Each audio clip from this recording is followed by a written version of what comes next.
श्रीमदे भक्तिवेदान्त स्वामिनि नामिने नमस्ते सरस्वती देवे गौरवाणी प्रचारिणे निर्विशेष शून्यवादी भाषा सत्य देशधारिणे जय श्री कृष्ण चैतन्य प्रभु नित्यानंद श्री अद्वैत गदाधर शिवासदि गौर भक्त वृंदा हरे कृष्ण कृष्ण कृष्ण हरे हरे हरे राम राम राम हरे हरे हरे कृष्ण श्रीमद् भागवतम மூன்றாவது கண்டோ 24வது அத்தியாயம் கருத முனிவரின் துறவு. ஸோ இப்போ கருத முனிவர் தேவகூதியை திருமணம் பண்ணி 9 பெண் குழந்தைகளை பெற்றெடுத்தாச்சு. இப்போ கருத முனிவர் முன்னாடியே சொன்ன மாதிரி துறவு வாழ்க்கைக்கு திரும்ப வேண்டும் அப்படிங்கிற முடிவு எடுக்கிறாரு.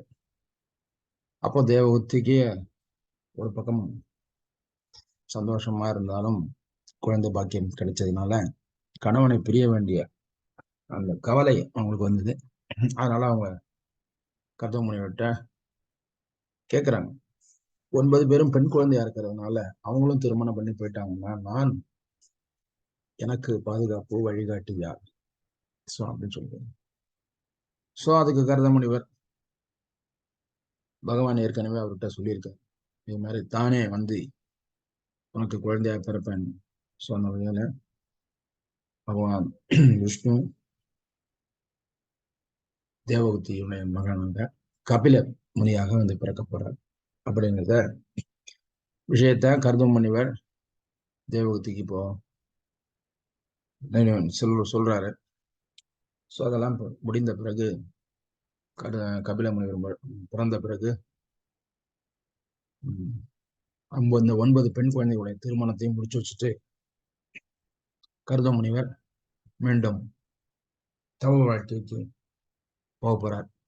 ஸோ அதை பற்றிய அத்தியாயம் தான் இந்த 24ஆம் அத்தியாயம் கருதமுடைய துறவு. இதோட ஓவர் வியூ நான் உங்களுக்கு சொல்லிடுறேன். மொத்த கதை சுருக்கம் பார்க்கலாம். Chaste, beautiful Devahuti stood before her husband Kardam Muni.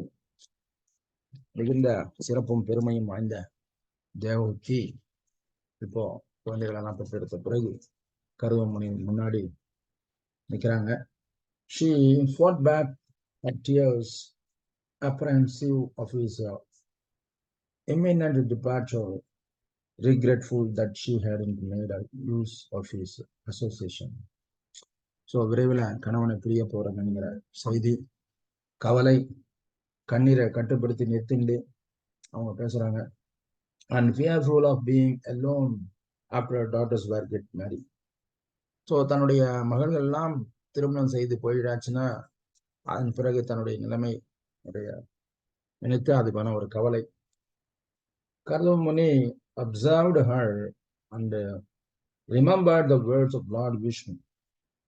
So கருத முனிவர் தன்னுடைய மனைவியை கவனமா பார்த்துட்டு அதே நேரத்துல பகவான் விஷ்ணு தனக்கு கொடுத்த வார்த்தைகளை நினைவு கூறுகிறார்.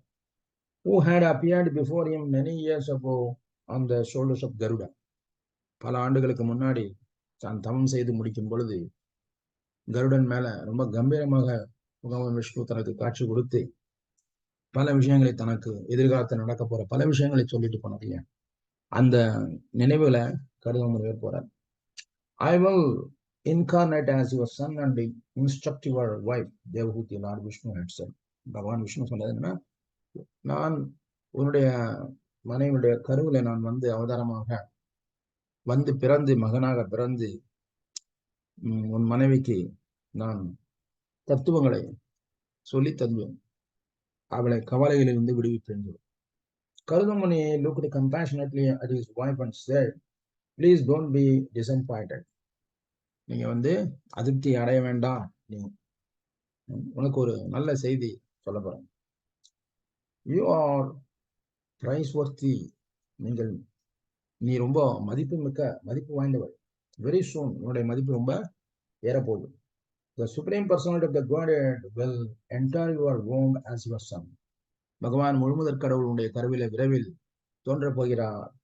He will remove the naughties in your heart and binds you to the material world.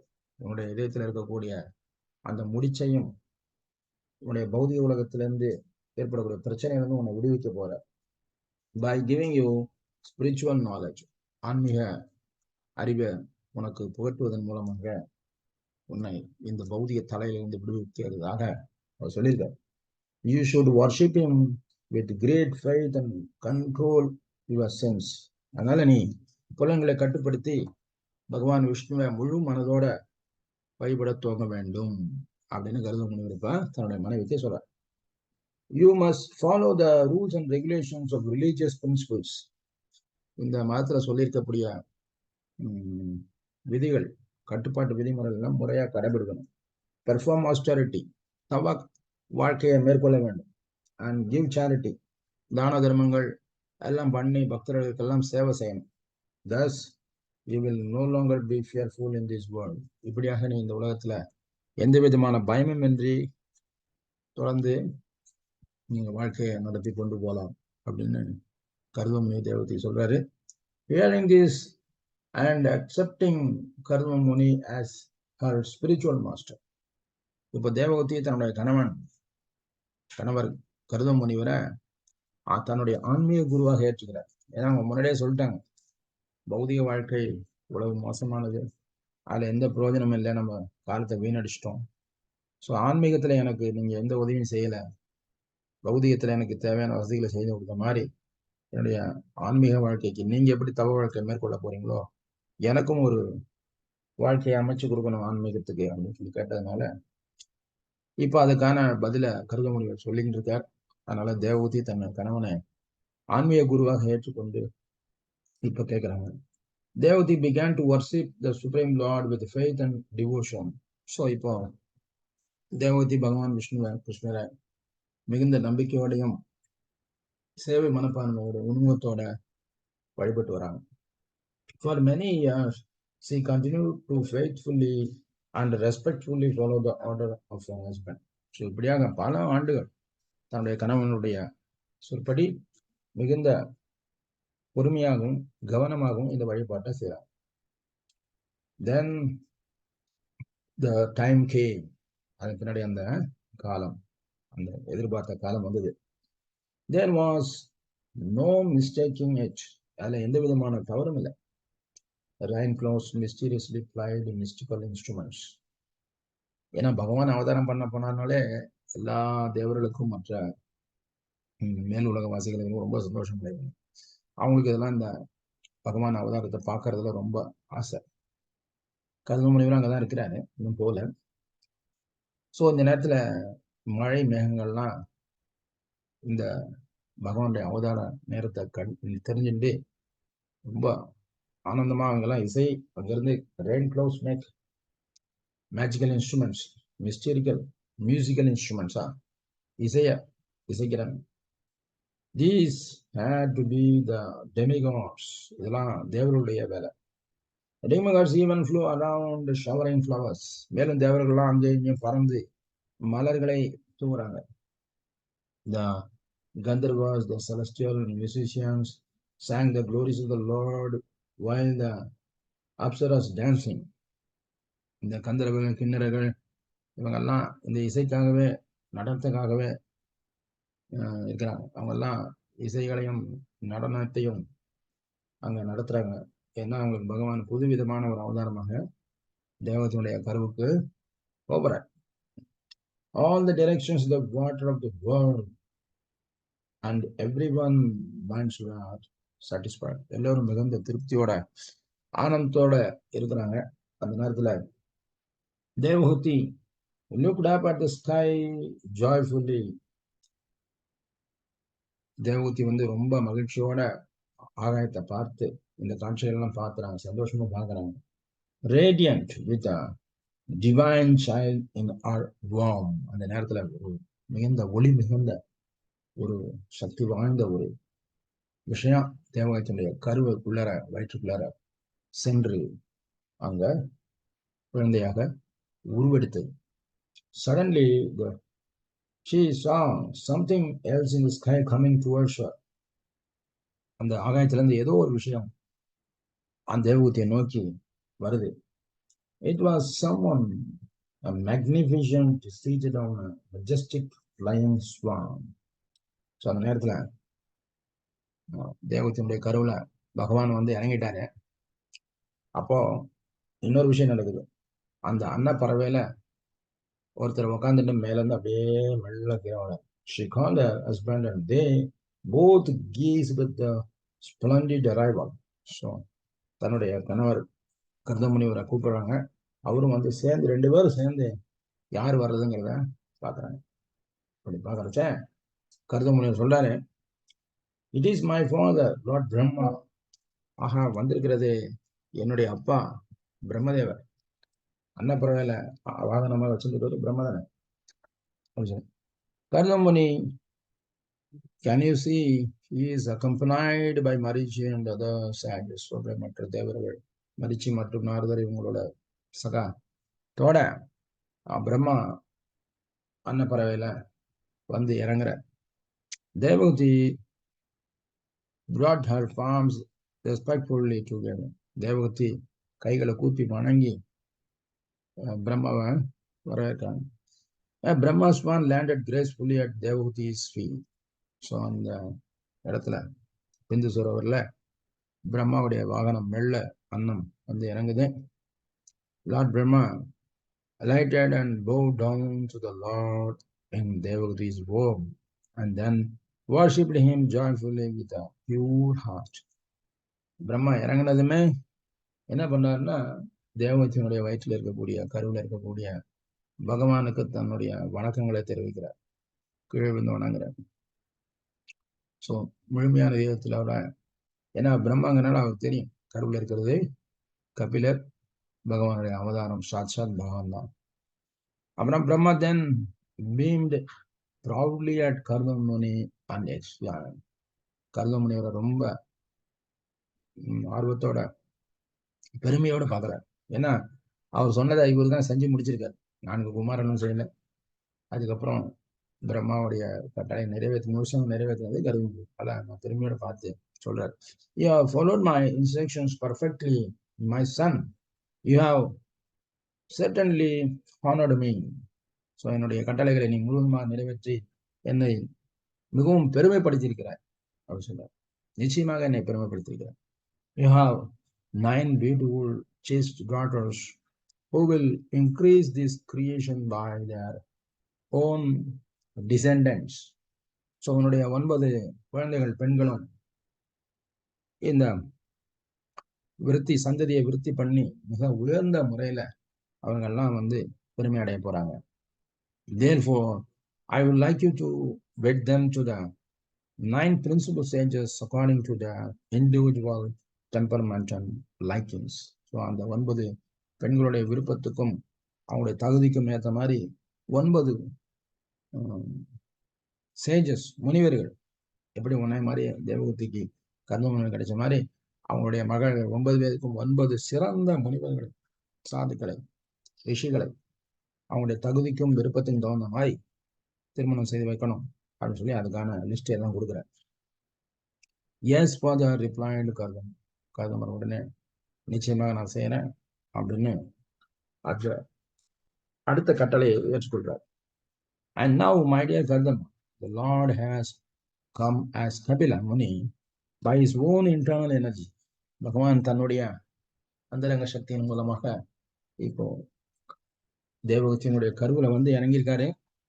He will have dazzling golden hair, lotus-like eyes and lotus feet bearing the marks of the lotus flower. அவருடைய தலைமுடி தங்க நிறமா இருக்கும். கண்கள் தாமரை மலர் போல நீண்டிருக்கும். அவருடைய பாதங்கள்ல தாமரை முத்திரை பதிக்கப்பட்டிருக்கும் அப்படின்னு சொல்ற. He will use mystic yoga and knowledge from the scriptures to help uproot people's deep rooted material desires.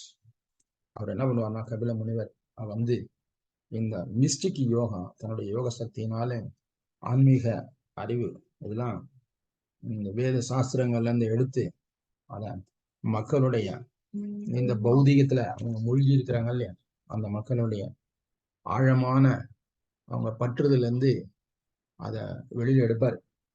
அவர் சொல்ற he will கர்தமுனி நூட Brahma then turn to தேவகூதி and smile. So கர்தமுனிக்கு ரொம்ப பெருமையாகவும் கூச்சமா இருக்குது. தன்னுடைய மகன் இப்படி பண்ண மகனே தன்னுடைய மகனா வந்து காரியம் பண்ண. அப்போ பிரம்மா தேவகூதியை பார்த்து புன்முறுவல் பூக்குறாரு. The supreme personality of God is now in your home. உன்னுடைய கருவுல முழுமுதல் கடவுள் இருக்கிறாரு. He explained, he will cut all your ignorance and doubts. அவர் பிறந்த உடனே உன்னுடைய எல்லா விதமான சந்தேகங்களும் உன்னுடைய தொந்தரவுகளையும் அவர் நீக்க போறார். And thereafter he will travel all over the world. அதன் பிறகு அவர் இந்த உலகம் பூரா கபில முனிவராக பிரயாணம் செய்வார். He will be the head of all perfect souls. எல்லா தன்னுணர்வு பெற்ற ஆத்மாக்களுடைய தலைவராக அவர் இருக்க போறார். எக்ஸ்பர்ட் இன் கிவிங் ரியல் நாலேஜ். உண்மையான ஆன்மீக அறிவை கொடுக்கறதுல அவர் ரொம்ப கை தேர்ந்தவராக இருப்பார். And he will increase your fame. உன்னுடைய பெருமையை மேலும் அதிகப்படுத்த போகிறார் உன்னுடைய மகன் என்ற காரணத்தினால. தேவகூதி beamed, trying hard not to blink lest a tear should fall. So தேவகூதி ரொம்ப உணர்ச்சி பூர்வமாக கண்ணீர் ததும்பி நிற்கக்கூடிய நேரத்துல பிரம்மாவை அவங்க பிரார்த்தனை பண்றாங்க. Thank you she whispered. வாய் பேச முடியாம குளறி போய் பிரம்மாவுக்கு நன்றி சொல்றாங்க. Lord Brahma then boarded his fan carrier and flew back to his planet. உடனே பிரம்மா தன்னுடைய அன்ன வாகனத்துல எழுதி தன்னுடைய ராஜ்யமான பிரம்மலோகத்துக்கு உடனே பறந்து போயிடுறாரு. along with the 4 Kumaras and Narada முனி மற்றவருடைய சகாக்களோட பிரம்மா இந்த செய்தியெல்லாம் சொல்லிட்டு திரும்பி போறார். As instructed by his father, Kardama handed his 9 daughters to the 9 progenitor sages. தன்னுடைய 9 மகள்களையும் கர்த முனிவர் 9 மிக மிக முக்கியமான ரொம்பவும் ஆன்மீக தன்னுணர்வு நிலையில இருக்கக்கூடிய 9 முனிவர்களுக்கு திருமணம் செய்து வைக்கிறாரு. அவங்க யாருன்னு அப்படி லிஸ்ட் கொடுக்குறாங்க. கலா டு சேஜ் மரீச்சிக்கு தன்னுடைய மகள் கலாவை கொடுக்குறாரு. அனுசுயா டு சேஜ் அத்ரி முனிவருக்கு அனுசுயாவை கல்யாணம் பண்ணி கொடுக்குறாரு. சாரதா டு சேஜ் அங்கீர முனிவருக்கு சாரதா அப்படிங்கிற தன்னுடைய மகளை கொடுக்குறாரு. ஹவிரூபு டு சேஜ் புலஸ்திய முனிவருக்கு தன்னுடைய மகள் ஹவிரூப திருமணம் செய்து கொடுக்கிறாரு. கத்தி டு சேஜ் உலக முனிவருக்கு கத்தியை பண்ணி கொடுக்கிறாரு. கிரியா டு சேஜ் கருட்டு முனிவருக்கு தன்னுடைய மகளான கிரியாவை திருமணம் முடிக்கிறாரு. கயாதி டு சேஜ் புருகு முனிவருக்கு கயாதியா திருமணம் முடிக்கிறாரு. அருந்ததி டு சேஜ் வசிஷ்ட முனிவருக்கு தன்னுடைய மகள் அருந்ததியை திருமணம் முடிக்கிறார். சாந்தி டு சேஜ் அதர்வா முனிவருக்கு தன்னுடைய மகளான சாந்தியை திருமணம் முடிக்கிறார். இப்படியாக 9 தன்னுடைய பெண் குழந்தைகளையும் 9 ரிஷிகளுக்கு ரொம்ப வைபவமாக திருமணம் செய்து கொள்கிறார். After marriage, the sages and their wives happily left for their own hermitage. திருமணம் முடிந்த பிறகு 9 தம்பதிகளும் தங்களுடைய சொந்த இடத்துக்கு அவங்க எல்லாம் போயிடுறாங்க. ஏற்கனவே தேவகூதி சொன்ன மாதிரி 9 பெண் குழந்தை திருமணம் முடிந்த பிறகு தான் தனிமையில வாட வேண்டிய அவங்க சொன்னது இப்ப நடக்குது. ஆனா கர்த முனிவர் இன்னும் அங்கிருந்து போகல. ஏன்னா தேவகூதியினுடைய கருவுல கபில முனிவர் பகவான் சாட்சாத் இருக்கிறாரு. ஸோ நேரம் நெருங்கிட்டு இருக்கு. One day after Lord Kapila was born, ஒரு நாள் பகவான் கபிலர் பிறந்துட்டார். கர்த முனி approached him in a secured place and offered obeisance to his son. Kabilan பிறந்து வளர்ந்து இருக்கும் பொழுது அந்த இளமை பருவத்துல கர்த முனிவர் தன்னுடைய சொந்த மகன் பகவான் அவர்கிட்ட போய் என்ன பண்றாரு? விழுந்து வணங்குறார். என்ன தெரியும், தன்னுடைய மகனா இருந்தாலும் அவர் பகவான் என்று சொல்றாரு. You are finally come said Kardam. எப்படியோ கடைசியா நீங்க வந்துட்டீங்க. After age and age, the demigods are pleased with the suffering souls in the material world because their suffering has caused you to descend. So பலவிதமான பௌதீக பிரச்சனைகளை தீர்க்கக்கூடிய தங்களுடைய வருகைக்காக எல்லா தேவர்களும் காத்திருந்து இப்போ மகிழ்ச்சியோட இருக்கிறாங்க. Yogis try birth after birth to see you. பலவிதமான யோகிகள் பல பிறவிகளாக தொடர்ந்து யோக பயிற்சி பண்ணி தங்களை சரணடைவதற்கு காண்பதற்கு முயற்சிக்கிறார்கள். But you have appeared in the home of an ordinary household. ஆனா நீங்க இப்போ சாதாரண ஒரு குடும்பஸ்தனுடைய வீட்டுல வந்து இப்படி எளிமையான முறையில பிறந்து அவதாரமா இருக்கிறீங்க, என்னால நம்ப முடியல. You have come to fulfil your words and give us true knowledge. உங்களுடைய வார்த்தையை காப்பாற்றுறதுக்காகவும் எங்களுக்கு உண்மையான அறிவை கொடுப்பதற்காகவும் தாங்கள் இவ்வளவு எளிமையாக இந்த குடும்பத்துல வந்து பிறந்திருக்கிறீர்கள். My dear lord, you have no material forms. பகவானே, உங்களுக்கு பௌதிகமான உருவம் எதுவும் கிடையாது. பட் innumerable transcendental forms, உங்களுக்கு உன்னதமான அதி உன்னதமான மிக மிக அதிகமான நுணுக்கமான ரூபங்கள் தங்களுக்கு உண்டு. which are pleasing to your devotees. அதான் இந்த ரூபங்கள் எல்லாமே உங்களுடைய பக்தர்களை திருப்திப்படுத்துவதற்கும் சந்தோஷப்படுத்துவதற்குமாக ஏற்படுத்தப்பட்டது. you are full in all 6 opulence. தாங்கள் 6 விதமான ஐஸ்வர்யங்களை முழுமையாக அடைந்திருக்கிறீர்கள். you are the richest of the rich. நீங்கள் செல்வத்தில் மிக உயர்ந்த செல்வத்தின் செல்வமாக தாங்கள் இருக்கிறீர்கள். you are the most detached. அதே நேரத்துல தாங்கள் மட்டுமே துறவில் முதல் நிலை வகிக்கிறீர்கள். no one is more renounced. தங்களை விட துறவில் உயர்ந்தவர் யாரும் இல்லை. then you are the most famous. தங்களை விட பெருமை வாய்ந்தவர்கள் புகழ் அடைந்தவர்கள் யாருமே இல்லை. you have the most knowledge. தங்களை விட அறிவில் உயர்ந்தவர்கள் யாருமே இல்லை. no one knows more than you. தங்களுக்கு தெரிந்ததை விட யாருக்கும் எந்த விஷயம் தெரிய போவதில்லை.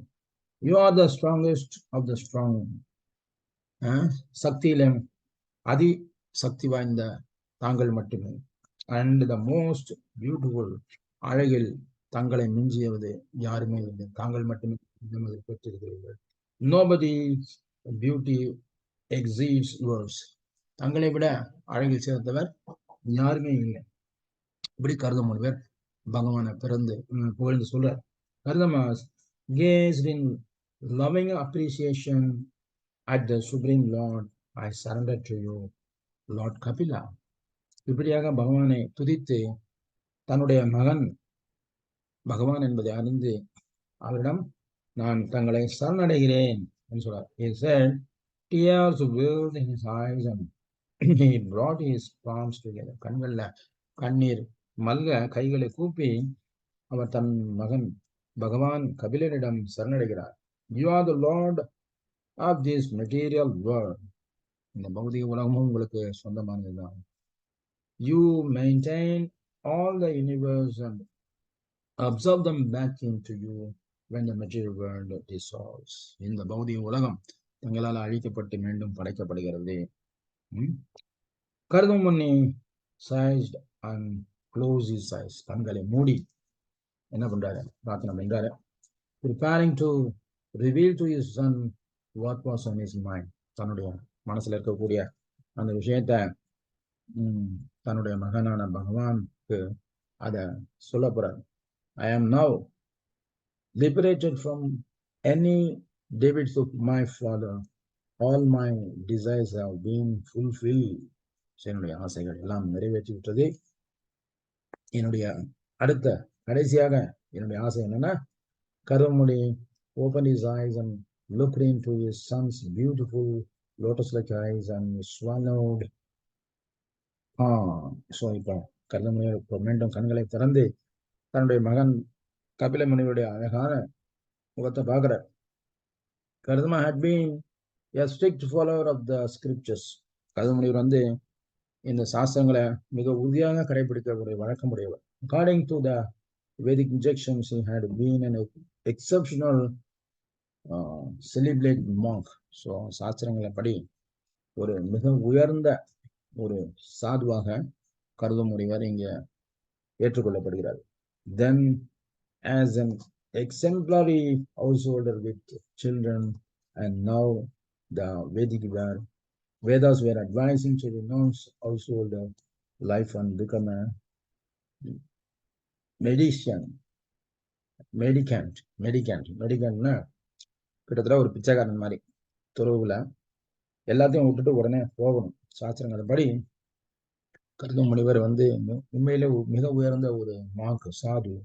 அவரு பகவானுடைய கட்டளைக்காக, பிரம்மாவுடைய கட்டளைக்காக திருமண வாழ்க்கையை மேற்கொண்டு குழந்தைகள் எல்லாம் பெற்றெடுத்து எல்லாம் முடிச்சிட்டாரு.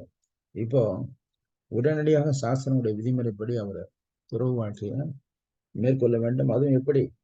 அண்ட் பிகம் மெண்டிகண்ட் அப்படின்னா ஒரு எப்படி ஒரு பிச்சைக்காரர் தன்னுடைய அடுத்த நாள் தேவைய என்னன்றதே தெரியாம நாளைக்கு என்ன கிடைக்குமோ அதை வச்சுதான் நாளைக்கு சூழ்நிலை, அதுக்காக எதுவும் சேர்த்து வைக்காம அன்னைக்கு கிடைக்கிறத வச்சுட்டு வாழ்க்கையை நடத்தக்கூடிய ஒரு பற்றில்லாத, எந்த விதமான எதிர்பார்ப்பும் இல்லாத, பகவானை மட்டுமே எதிர்பார்த்து சிந்திக்கக்கூடிய ஒரு துறவு நிலையை இதான் அந்த மெண்டிகன் என்ற வார்த்தை சொல்லுது.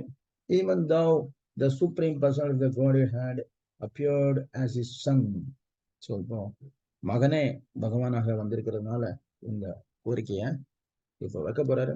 He felt duty bound to follow the instruction of the Vedas. So பகவான் சொன்னபடியும் வேதங்களுடைய வார்த்தைகளும் பகவானுடைய வார்த்தைகளும் ரெண்டுக்கும் வித்தியாசம் இல்லை. Do I have your permission to live household life and live as a mendicant, thinking of you always in my heart? So அதனால நான் இப்போ உங்களை அனுமதிக்காக காத்திருக்கிறேன். என்னன்னா இந்த குடும்ப வாழ்க்கையிலிருந்து நான் உடனே விலகி தங்களுடைய சேவையை மட்டுமே மேற்கொள்ளக்கூடிய ஒரு துறவு வாழ்க்கைக்கு நான் தயாராகிறேன். அதுக்கு தங்களுடைய அனுமதி வேண்டும் சொல்லி தன்னுடைய மகன்கிட்ட கேட்கிறார். ஏன்னா தன் மகன் தான் தன்னுடைய மனைவியை பாதுகாக்க போறக்கூடிய அடுத்த கட்டத்துக்கு வந்தாகும். Lord Kapila smile. இப்ப கபில முனிவர் புண்ணியங்கள் பூக்குறாரு. Whatever I say, whatever directly are in the scriptures, நான் சொல்றதும் சாஸ்திரங்கள் இருக்கிறதும் ஒண்ணுதான். Is whether directly are in the scriptures is instruct to all people of the world. இந்த உலக மக்கள் எல்லாத்துக்கும் நான் சொல்ல விரும்புறது இதுதான். கருதமணி நூடன். The Lord was confirming that following the instruction of the scriptures were the same as listening to him directly. So கருதமணிக்கு புரியுது, பகவான் நேரடியாக சொல்லக்கூடிய வார்த்தைகளும் சாஸ்திரங்கள்ல அவர் ஏற்கனவே சொல்லப்பட்டதும் ரெண்டும் ஒண்ணுதான்.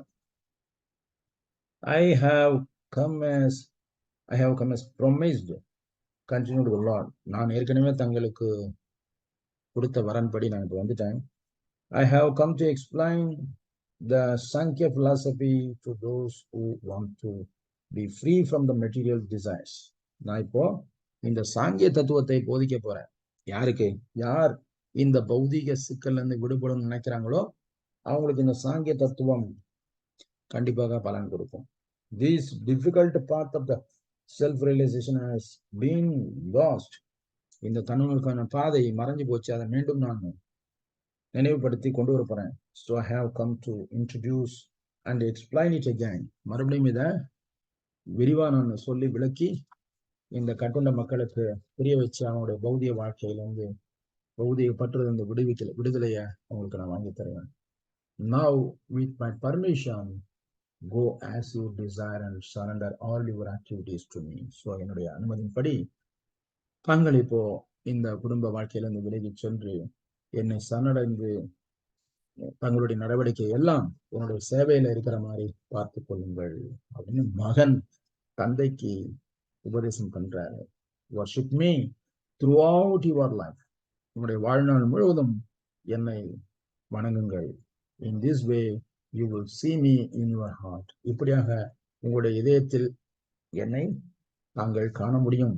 And within the hearts of all living entities, அப்படியே எல்லாருடைய இதயத்திலும் என்னை காண முடியும். Thus you will be liberated and free from lamentation and fear. இப்படியாக உங்களுடைய குழப்பத்திலிருந்தும் பயத்திலிருந்தும் தாங்கள் விடுதலை அடைய முடியும். I shall also desire about this divine knowledge to my mother. So நான் இந்த உன்னத அறிவை என்னுடைய தாய்க்கும் போதிப்பேன். So she can also attain perfection and be self-realized and become fearless. அதன் வழியாக என்னுடைய தாயும் எல்லா விதமான குழப்பங்களிலிருந்தும் பயத்திலிருந்தும் விடுபட்டு ஒரு நிலையை அவர்களும் அடைவார்கள். ஸோ இப்படி பகவான் கபிலர் தன்னுடைய தந்தை கருத முனிவருக்கு உபதேசம் கொடுத்து அவருக்கு அனுமதியும் கொடுக்கிறாரு மீண்டும் தவ வாழ்க்கை போறதுக்கு. ஸோ இந்த விஷயங்கள் எல்லாம் யார் சொல்லிட்டு இருக்கா? மைத்ரேயர் விதுரருக்கு சொல்லிருக்காரு. ஸோ இப்போ அங்கே வரலாம். Maitreya Rishi continued to relate the story to Vidura, who was intrigued by the Lord's kindness and mercy. விதுரர் பகவானுடைய வைபவங்களை கேட்கறதுக்காக மைத்திரேயர் அணையிருக்காரு இல்லையா? ஸோ இப்படி கபில முனிவருடைய அவதாரத்தையும் அதனால தேவஹூதி மற்றும் கருத முனிவருடைய வாழ்க்கையில ஏற்பட்ட மாற்றங்களையும் அவர்களுக்கு ஏற்பட்ட அனுபவங்களையும் மைத்திரேயர் ரொம்ப சுவைப்பட விதுரருக்கு சொல்றாரு. விதுரர் ரொம்ப ஆனந்தத்தோட கேட்டுருக்காரு. Who was integrated by the Lord kindness and mercy. பகவானுடைய கருணையும் பார்த்து விதுரர் மிக வியந்து போறார். Maitreya described how Kardama at once left for the forest. அப்படி மைத்திரேயர் சொல்றாரு எப்படி கருதமர் உடனடியாக வீட்டை விட்டு காட்டுக்கு போறார். Accepted a vow of silence and took complete shelter of the Lord.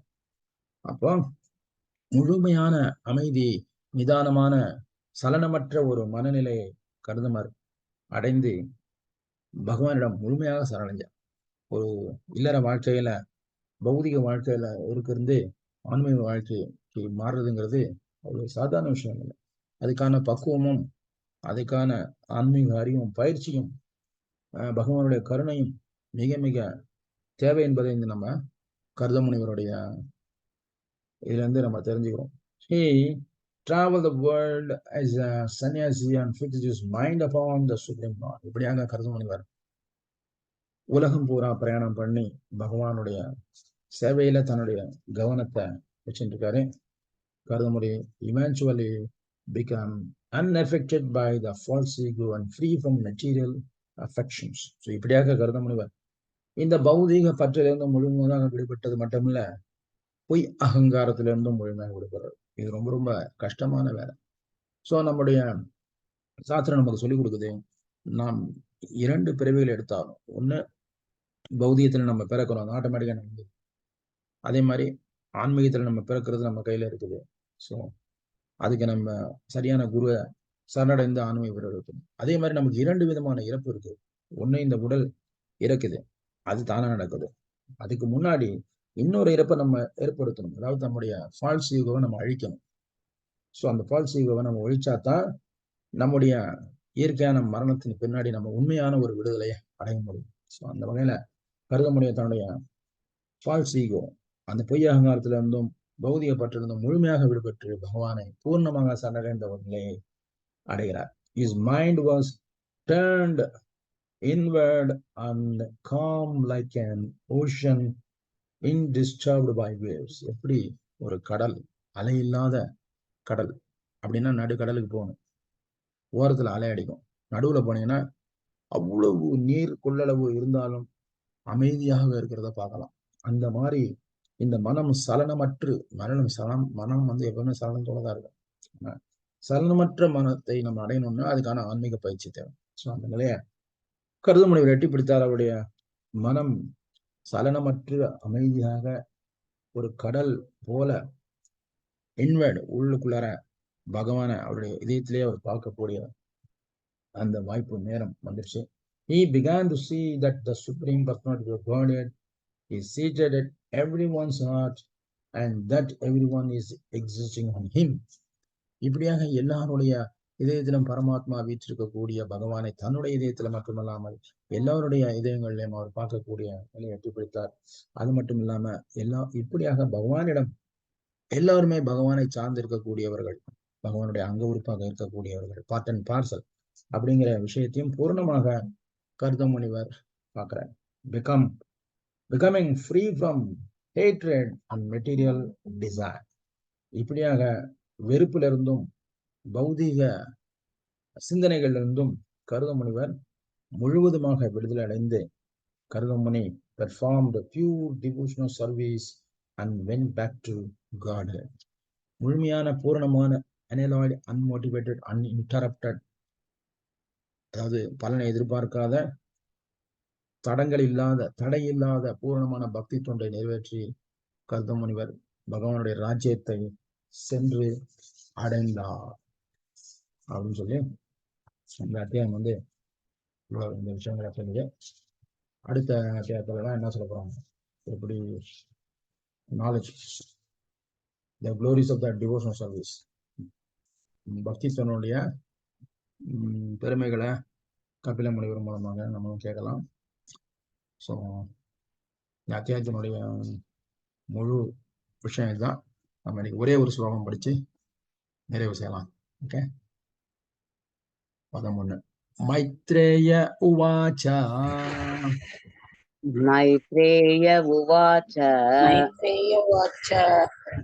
நிர்வேதா வாதினம் ஏவம்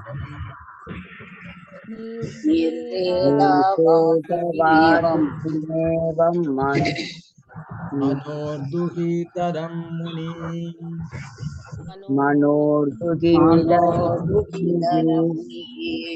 தயாலு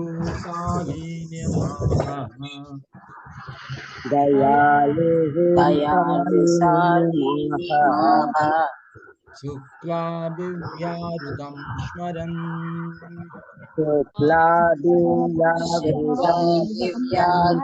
ஸ்மரன். மைத்ரேயா, சிறந்த முனிவர் மைத்ரேயர் வாச்சா கூறினார்,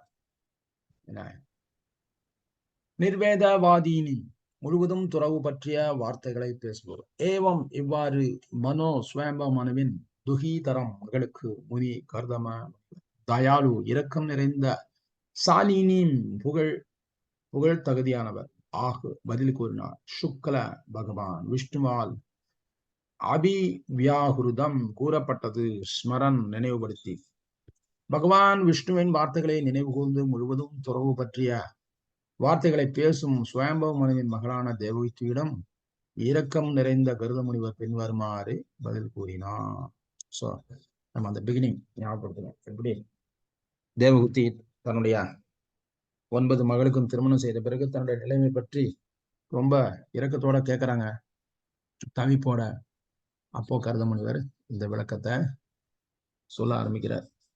கருத முனிவர் சொல்ல ஆரம்பிக்கிறார். என்னது, கபிலர் வரப்போறாரு உனக்கு மகளாக, அதனால நீ மிக பெருமை வாய்ந்தவளாக போற்றப்பட போகிறாய், தேவர்கள் எல்லாம் உன்னை கொண்டாட போறாங்க. கபில முனிவரே உனக்கு உபதேசம் கொடுத்து உன்னுடைய சந்தேகங்களை நிவர்த்தி பண்ணி உன்னுடைய ஆன்மீக வாழ்க்கைக்கு அவரே வழிவகுத்து கொடுப்பார். அதன் மூலமாக நீயும் உயர்ந்த நிலையை அடையலாம். நானும் துறவு நிலையில போய் என்னுடைய வேலையை நிறுத்தின வேலையை திரும்பவும் பகவானுடைய சேவையை ஆரம்பிச்சு நானும் விடுதலையை அடையக்கூடிய வழியை பார்க்கிறோம் அப்படின்னு கருத முடிய தன்னுடைய மனைவிக்கு இந்த விளக்கங்களை எல்லாம் ஆரம்பிக்கிறாரு. இதோட நம்ம நிறுத்தலாம். மறுபடியும் ஸ்லோகங்கள் எல்லாம் நாளைக்கு நம்ம படிச்சு இந்த விளக்கங்களை இன்னைக்கு பார்த்த ஓவர்வியூவை முழுவதுமாக நம்ம படிப்படியாக பார்க்கலாம். ஓகே, ஹரே கிருஷ்ணா. ஏதாவது சந்தேகம் கேள்விகள் எல்லாம் நீங்க கேளுங்க. ஹரே கிருஷ்ணா ஹரே கிருஷ்ணா.